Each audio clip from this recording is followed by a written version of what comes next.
This week's Torah reading is Parshas Korach, which begins Numbers chapter 16. And in our Chumash, it's on page 639. The story of Korach is an intense story, an ancient one and a familiar one. It's the story of mutiny in the Jewish community. In this particular case, mutiny in the desert. And the Torah lays out the story in quite clear detail, starting from the beginning of chapter 16. Korach, the son of Yitzhar, the son of Levi, took up with Dasan and Aviram, the sons of Eliav, and On, the son of Pelet, b'nei Reuven, the children of Reuven. And they rose up before Moses, 250 men from the children of Israel, chieftains of the congregation, those called to the assembly, men of renown. They congregated upon Moses and Aaron and said to them, "Enough, the entire community is holy, and God is amongst them. So why do you raise yourselves up above the assembly of God?" So then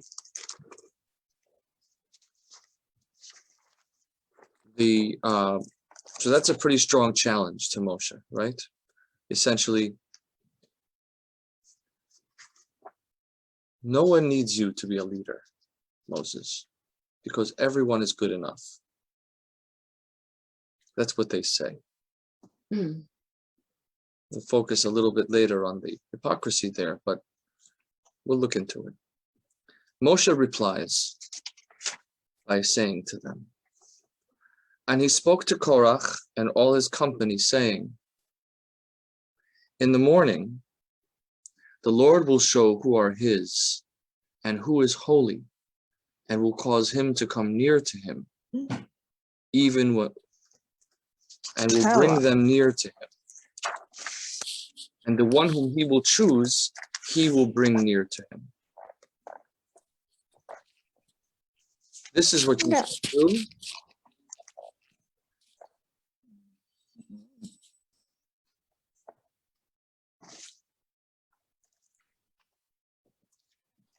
This is what you shall do. Take yourselves fire pans, Korach and all his company.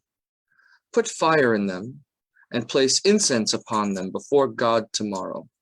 And the man whom God chooses, he is the Holy One. You have taken too much upon yourselves, the sons of Levi. So that's the first response of Moshe is one of challenge. And then Moshe follows up with an attempt at reconciliation. Verse 8.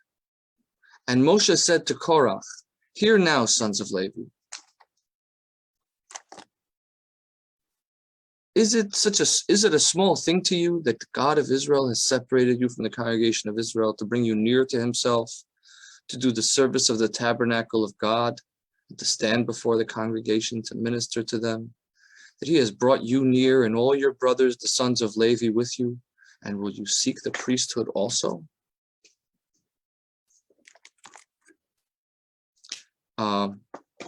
Unfortunately, Korach does not accept Moshe's attempt at conciliation, and he takes up the first challenge of meeting Moshe with fire pans and incense to see whom God chooses. And indeed, it ends tragically. Verse 31, page 642, that's 1631. After Moses finished speaking these words, the ground did cleave asunder that was under them. It split open, and the earth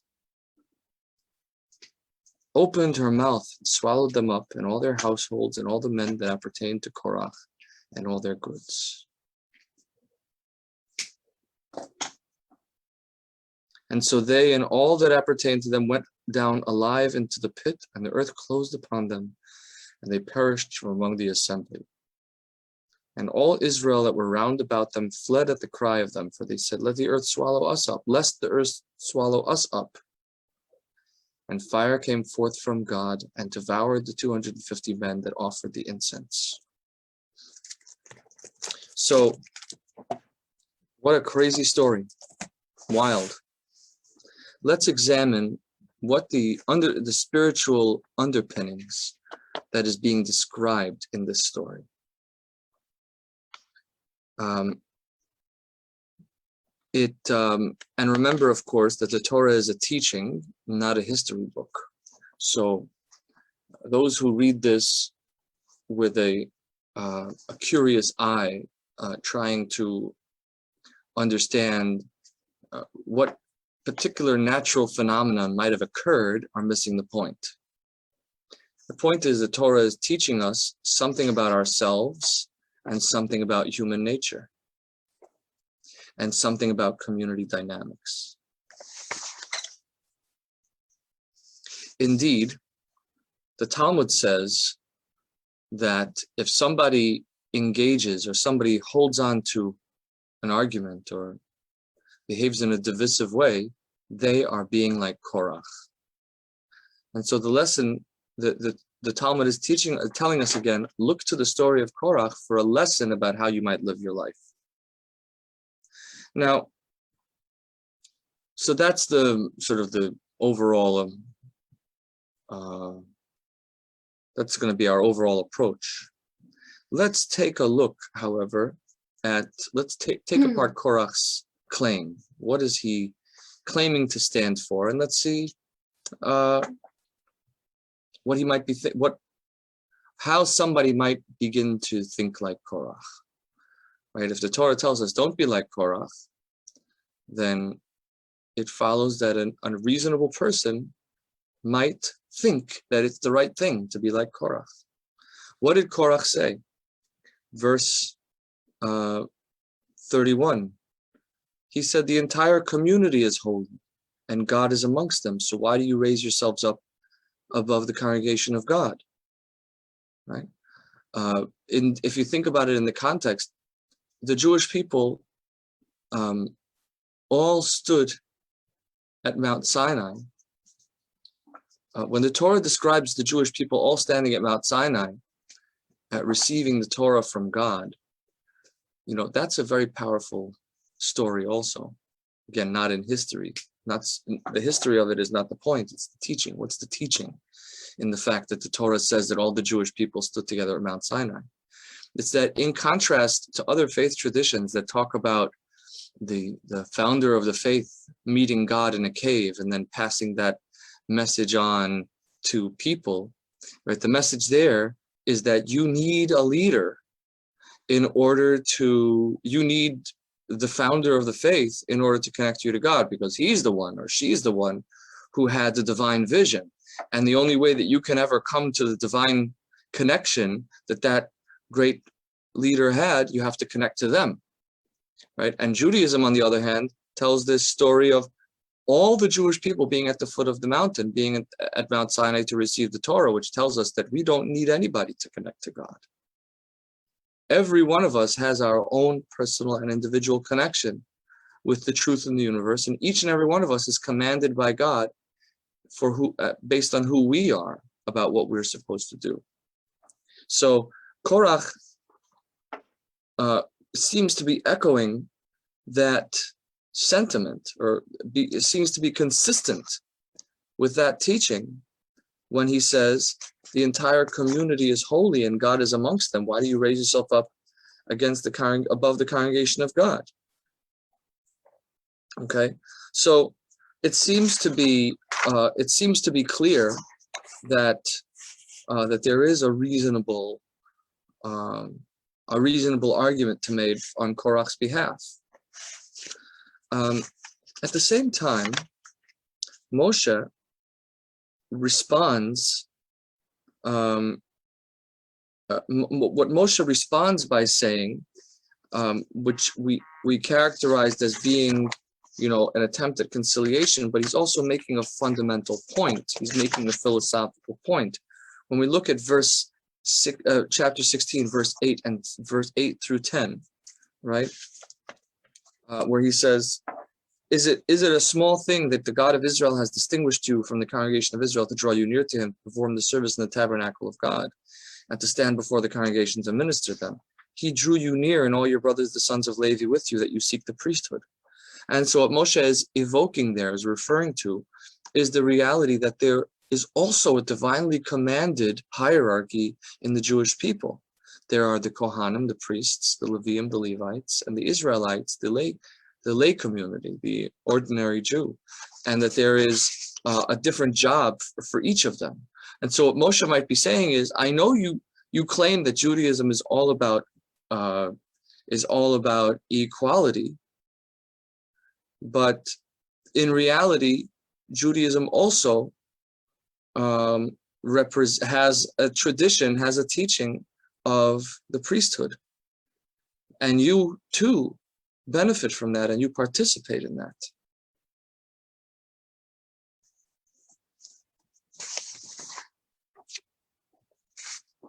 So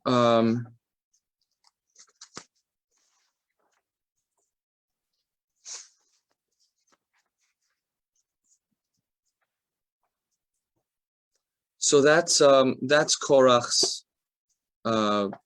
That's sort of how Korach might have been orienting himself. Now, at the same time, if you look at Moshe's challenge to him, let's just look at one nuance in Moshe's response, which is verse 10, chapter 16, verse 10.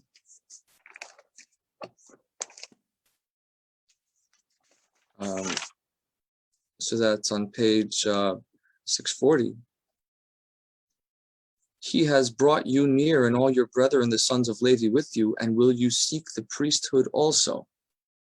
Why is Moshe accusing Korach of seeking the priesthood when he is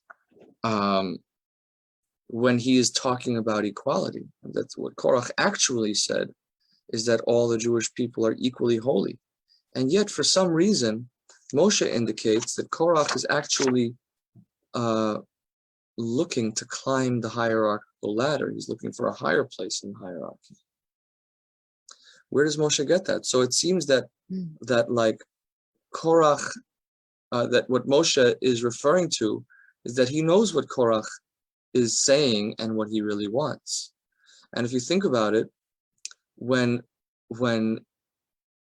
think about it through history, populist revolutionaries have talked about power to the people in order to make themselves dictators. And so even not dictators, but when people say power to the people, they are inevitably in a leadership position or seeking a leadership position. So essentially, Korach, Moshe is accusing Korach of being a hypocrite. It seems that he talks about fighting for power to the people when in reality he's all about becoming a leader himself. Okay, so if we look back at the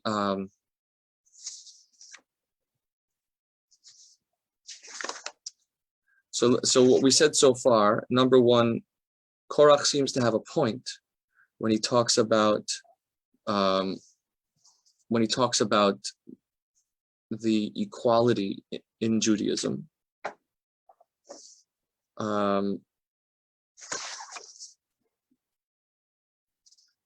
And also that we pointed out this seeming contradiction in Korach's words about looking for, claiming to be about claiming to be about equality when it seems like there's some other agenda going on here. So let's try and understand what that's all about.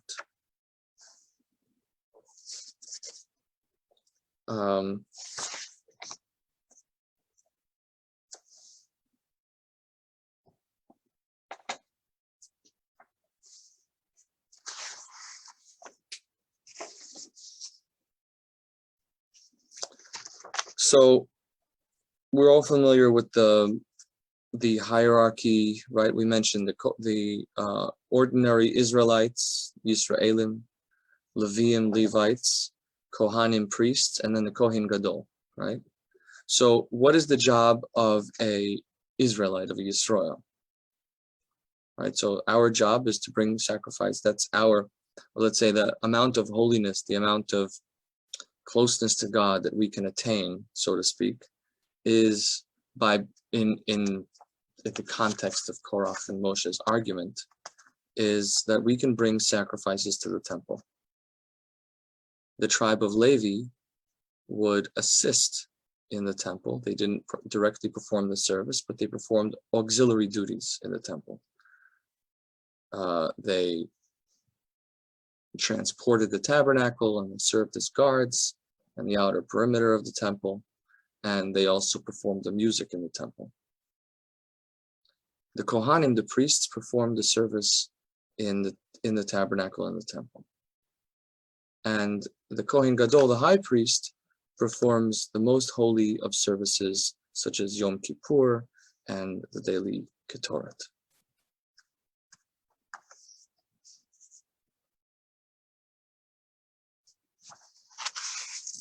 So,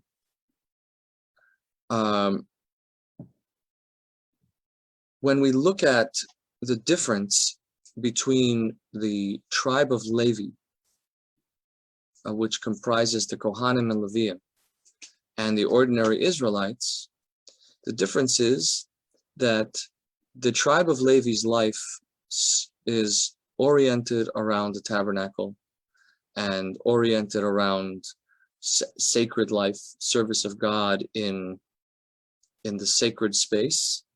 And the ordinary Jews' life would organize around their work. As a matter of fact, this was reflected also in the division of the land of Israel, where the Jewish people, each tribe was granted a portion in the land of Israel, whereas the Leviim, the Levites, were not granted a portion of land. Their work was this reflected the fact that their purpose was to be the service of God and the service of their communities. So this division we still have today. So while we don't have the division of the temple service, but we do have a division between those whose lives are dedicated to service of community and service of God, and who don't have ordinary jobs. And we have those whose lives are focused on what we would call normal living, having a job, and then they attend, let's say, if you think about it in synagogue life, right? You have the people who have a regular life and then who attend services, and their life is 90% out of the synagogue and 10% in the synagogue.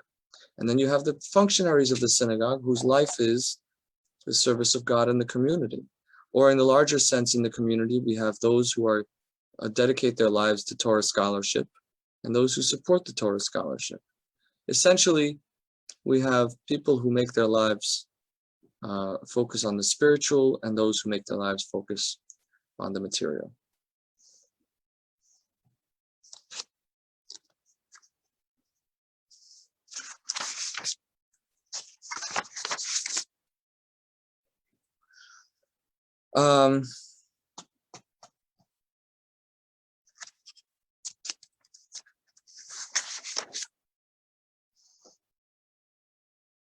So when we how should we look at the relationship between the two halves of this division, right? So we describe this division, this rift that would exist between the Jewish people,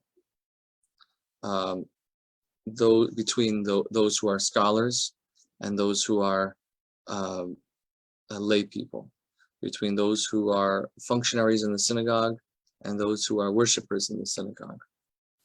And how do we understand the division between those two?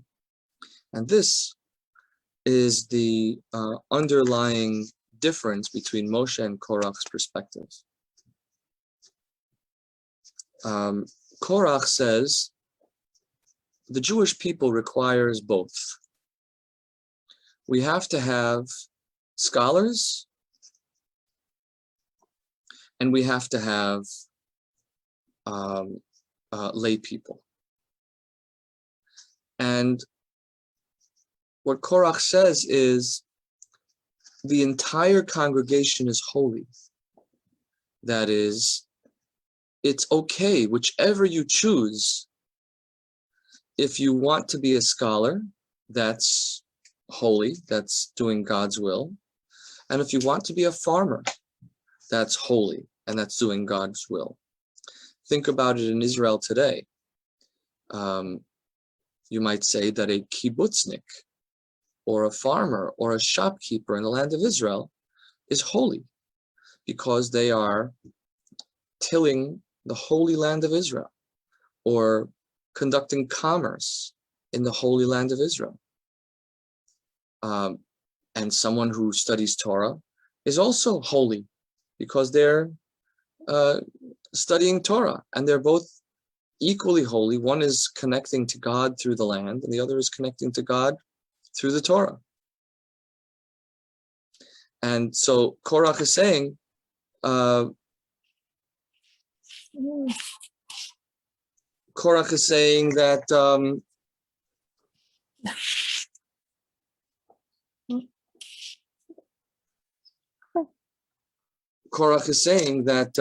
that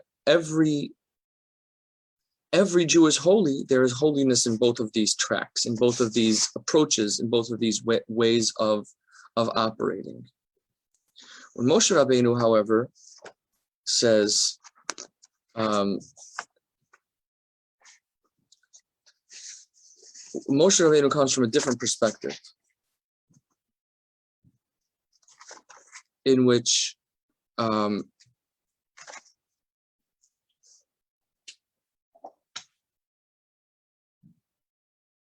he sees the need for there to be interconnectedness between these two communities, so to speak.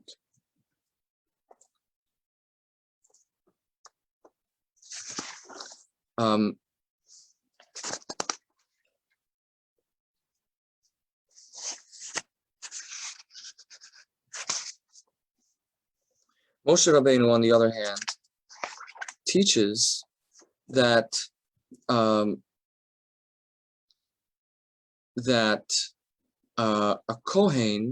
Kohen's job is to provide spiritual connection to the farmer, and the farmer's job is to provide a material grounding for the Kohen. And in this way, they would be interdependent and relating to one another in a mutually supportive manner. And in this sense, when Korach says all the entire congregation is holy and God is among them, Moshe would say, actually, not so much. While it's true that every Jew stood at Mount Sinai and heard and therefore has their own divine calling, some of us are called to holiness and therefore are not so grounded. Others of us are called to the mundane and therefore we are lacking in holiness. And part of that calling is to lean on the other. And so, when you say you have to lean on your fellow Jew in order to attain wholeness, what you're effectively saying is you are not good enough as you are by yourself. You are lacking in holiness. And you need your fellow Jew to provide you that access to holiness. Now, this doesn't mean that what you're doing isn't important or godly, but it is less holy. And it also doesn't mean that you're not necessary, because the fact is your colleague, the Kohen, needs you as much as you need him. So now we can better understand the difference, the downside of Korach's approach. Korach's approach, on the face of it, seems to be very attractive, where he says every Jew is holy and you can choose whichever one you want. What that would result in would be two distinct communities that don't talk to each other. They don't have anything to do with each other. They would be good fences make good neighbors. You would have farmer Jews who don't know a word of Torah, and you would have scholarly Jews who never met a farmer before. And the two, so now you would say, well, there's nothing wrong with the fact that he doesn't know Torah because he's connected with God. He experiences God in nature. Fine. On the other hand, and there's nothing wrong with the fact that this Jew never went to a farm. He experiences God through spiritual meditation. But the Jewish people would be divided. And then we can go back to why the Talmud says that if someone is like Korach, they are holding on to divisiveness. Because it's not even about contention, right? It isn't about, are you fighting? It isn't about, are you angry? It isn't about, are you calling the other person names? It's about, do you see yourself as connected with the other? And in Korach's world, we don't need to be connected with the other, because it's perfectly okay to be who you are. In Moshe's world, it's not okay to be who you are, because you're not holy enough, or you're not grounded enough. And that means I'm telling you some harsh words about you. And I'm saying I'm sorry, but you're not all that. But the result of that tough talk is that it makes us interconnected, and it makes us one nation whose scholars rely on her laborers, and whose laborers for grounding, and whose laborers rely on the scholars for a sense of the holy. Now, remember, of course, that when we're talking about God, each of us is connected to God, but spirituality is something that we still need help with. And I think that the same is, particularly in the Jewish world today, I think there is some of this, where there is some of this rift between Jews who say that the best thing for a Jew to do is to study Torah all day. And they might look down on Jews who are not Torah scholars. And then there are Jews in the modern world who say, all those Jews who are studying Torah all day, who are in the kollel, they would speak negatively about that. They're not grounded. They're not, reflecting the right way to be a Jew. It's unsustainable. They're just asking, so other people are going to have to support them, right? And a better way to look at it is to say, the scholars should say, it's only possible for me to have the infrastructure that I have, be it financial support or even buildings and books, right? All of that is made possible by laborers, by lay people. And the scholars and the laborers should say, I'm so grateful that there are scholars in our community who can give me a touch, a taste of what spiritual rapture is like. On a more or in a more broader sense,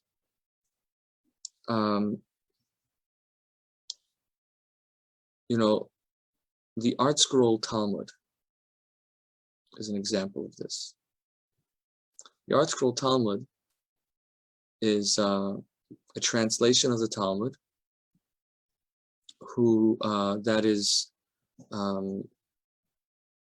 that has made possible the study of Talmud by lay people in a historically unprecedented way.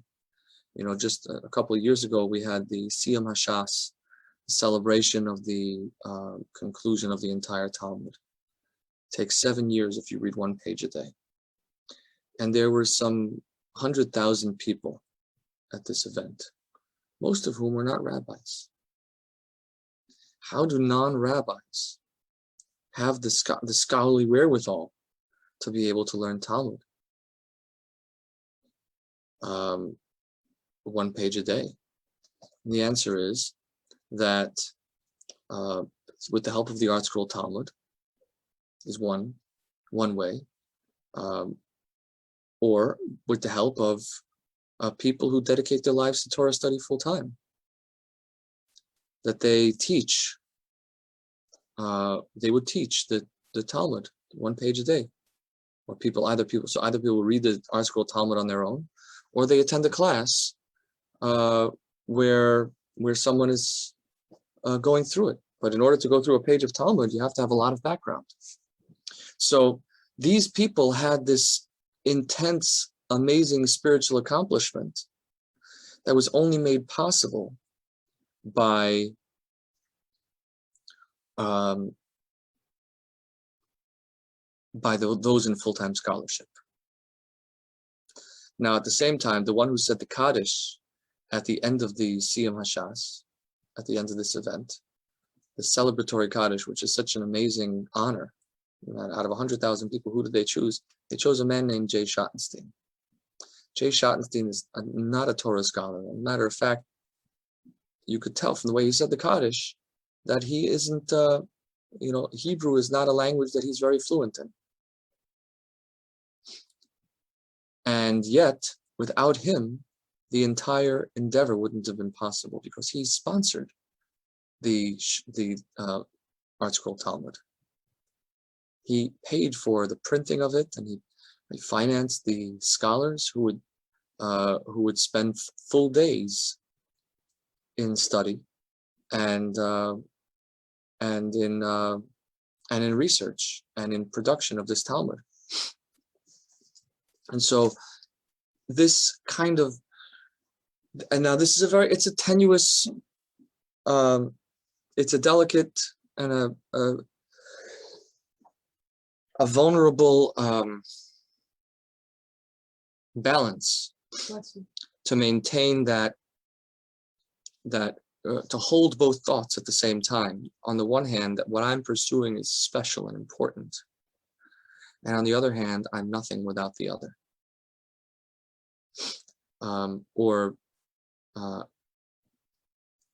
Or that what I'm pursuing is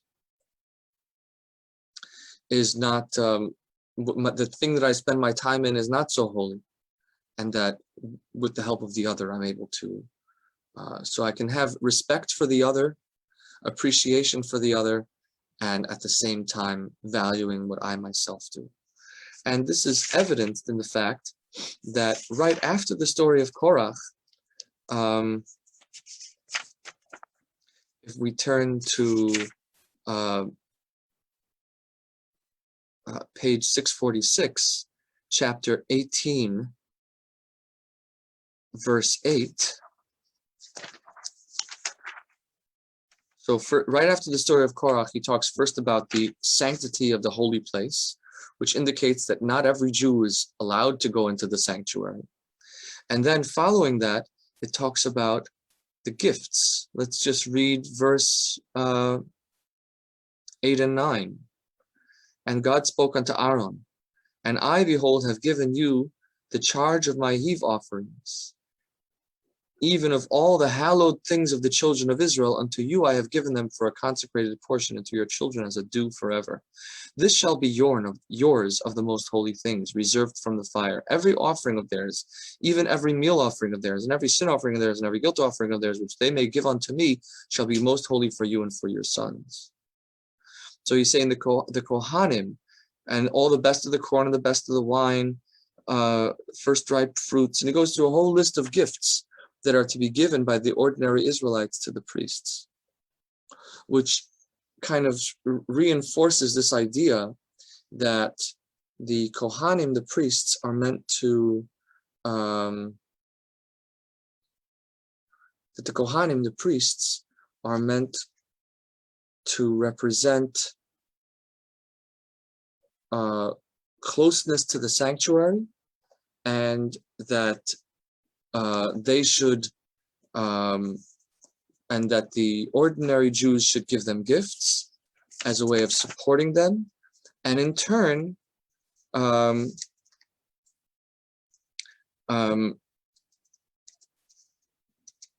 they should protect the sanctity of the Jewish people.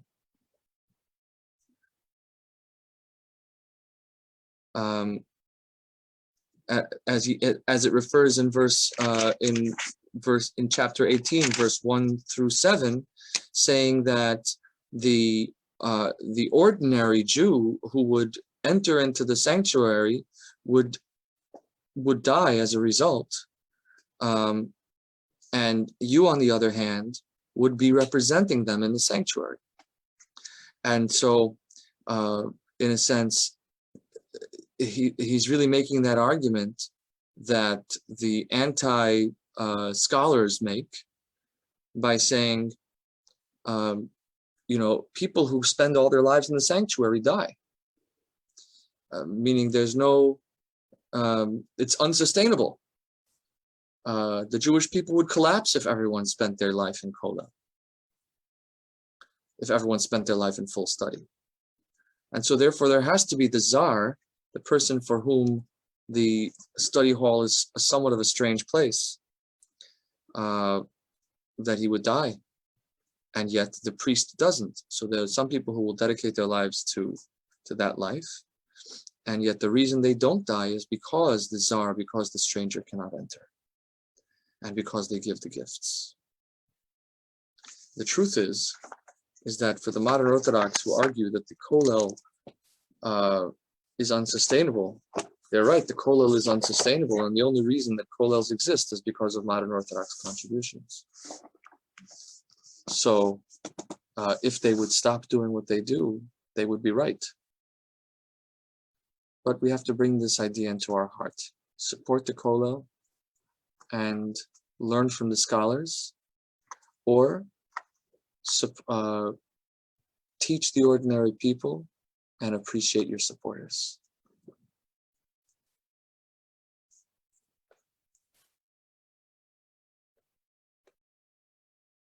So on the previous video, and when we were studying the Parsha, I missed some comments on the Facebook, and I wanted to come back and look at, respond to some of those comments, because, your questions are important.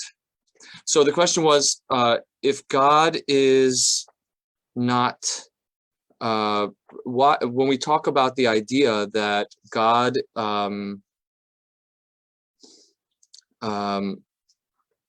that there are these different and interdependent, complementary callings, why would it be inherited? So the Kohen can't choose to be a Kohen. What we talked about is presented as a choice, right? A person can choose to be a full-time scholar, or a person can choose to be a person can choose to be a lay person. But as long as, and the argument that we were making, or the suggestion we're making, is that you should see yourselves as independent and respect the other and realize that the other makes it possible for you to exist. So I want to answer from two perspectives. First of all, Maimonides says that to be a Levi, specifically to be of the tribe of Levi, is a matter of choice. Now, it doesn't mean that a person can actually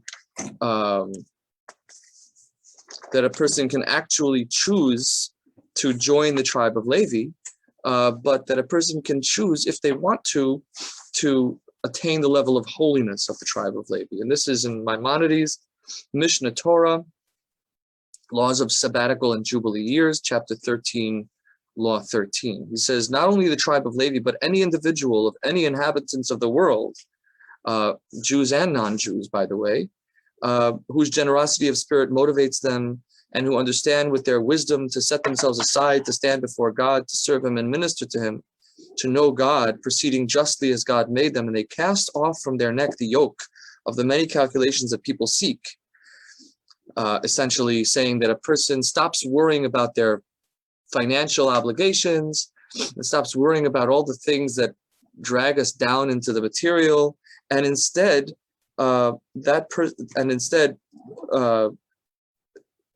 commit themselves to stand before God, to serve him and minister to him and to know him. That person is sanctified as holy of holies. God will be their portion and heritage forever and will provide their needs for them in this world as he provided for the Kohanim and the Levites. So Rambam, Maimonides, is saying that actually, from the point of view of the holiness, yes, any person can choose to take on the sanctity of the Levite, and we would remind them that they should hold dear the people who make that possible, who God chooses as his messengers to be their portion and heritage and provide their needs for them in this world, as Rambam says. And yet, the reality is that there is a hereditary component, and what I want to reflect on is that the truth is that even though we talk about it being hereditary, that not hereditary, that a Levite, anyone can choose to attain the holiness of a Levite, reality is that actually it is hereditary. And how should a person go about choosing if they should be a scholar or if they should be a lay person? And there will be two components that will determine whether a person chooses that or not. One component will be that they have opportunity, and the other component will be that they have awareness. So if a person, what is it that makes it possible for a person to choose to become a full-time scholar? They would have had to have been attracted to scholarship, and they would have to have the wherewithal to get their start.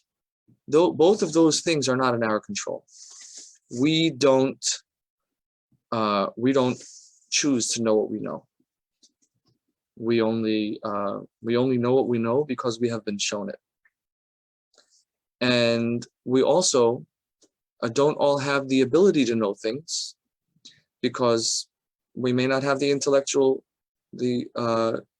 capacity or the brain capacity to be able to be a full-time scholar. So in that sense, it is hereditary. Our opportunities are provided to us by others, and our brain capacity is provided to us by others. So that's kind of the modern manifestation of the heredity. And along the same lines, the defense of the kahuna, the the priesthood being hereditary is, and this is an improvement. So the argument for why that should be says that it's an improvement over the firstborn being the Kohen. Initially, the priest was the firstborn of the firstborn of every family was a priest, and ultimately it was changed to there being a tribe of priests. And the difference between those two is that when somebody is raised in the priesthood, when someone is born rather into the priesthood, they have it from infancy, and you have created a culture that supports that. You have an entire culture that supports that approach. Bye, Jane. Thanks for coming. Which you don't have when somebody can opt in. So opting into a life of sanctity is kind of softcore. It doesn't have the same degree of robust, fleshed out. You don't have that sense of history, of knowledge, of culture, of infrastructure. All of these things are supported by an entire tribe, the tribe of Levi, who orients their whole life around this and around supporting this, so that, you know, when somebody opts in, it's kind of like, you know, sanctity tourism, even, you know, even if somebody opts in for life, but there's still something touristy about it. It's, you know, whereas, you know, for example, I'll give you the example between someone who chooses to live a Jewish life, right? We call them a Jew by choice, versus someone who converts to Judaism, right? When a person converts to Judaism, they are making a decision that, in the context of conversion in the Jewish way, they're making a decision that's going to determine the fate of their future generations. Their children have to buy in. Their spouse has to buy in. They're recognizing that this decision is going to affect all of their descendants, right? So while the original person may have opted in, but they're not touristy about it, because this is now their entire life, right? Whereas if people can just, you know, take a year and go to Israel, that's not real in the same way. Look, Moshe himself converted to the priesthood, right? He wasn't born a priest, or Aaron himself wasn't born a priest. He was selected to be a priest at a certain point in his life, selected by God, which is a kind of heredity.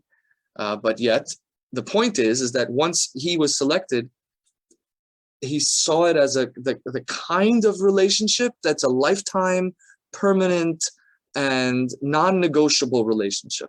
And that's the difference between a hereditary relationship, between a hereditary role and a chosen role.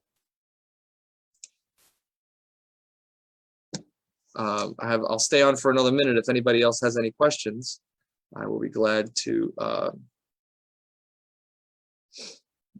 address them, or any follow-ups to the.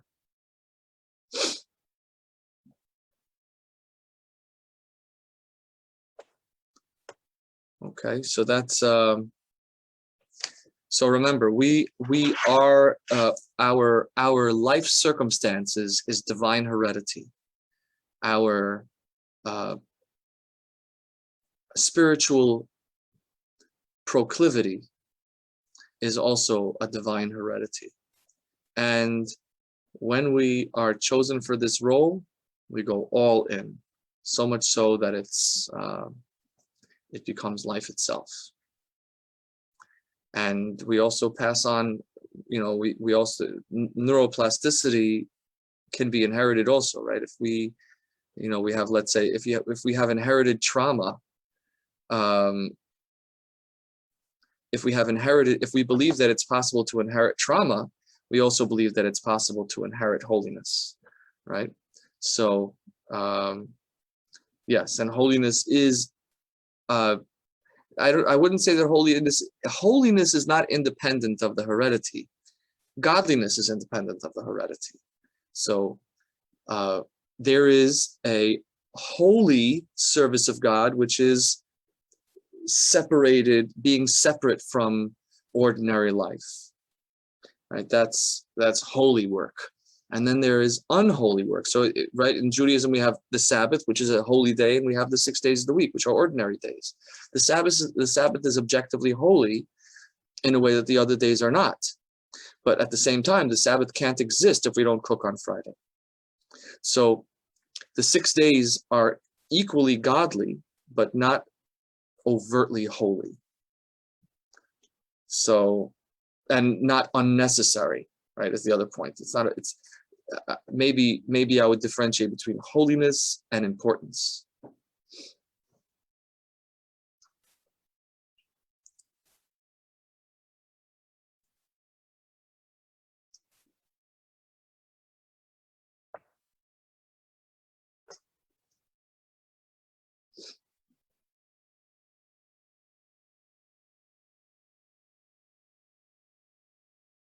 Good. Okay. Let's call it a day, guys. I was referring to choose holiness. Holiness is in. I was referring to when you said a person can choose holiness. It's independent of the hereditary priesthood. Yeah, a person can choose holiness. So I think like my point is that like in a way, when Rambam says that a person can choose holiness, it's true that a person can choose holiness, but in the end of the day, it is kind of hereditary. And there's something. And at the same time, there's something powerful that results from intergenerational holiness. All right, let's call it a day. Thank you for joining. Thank you for your questions. And see you with God's help next week.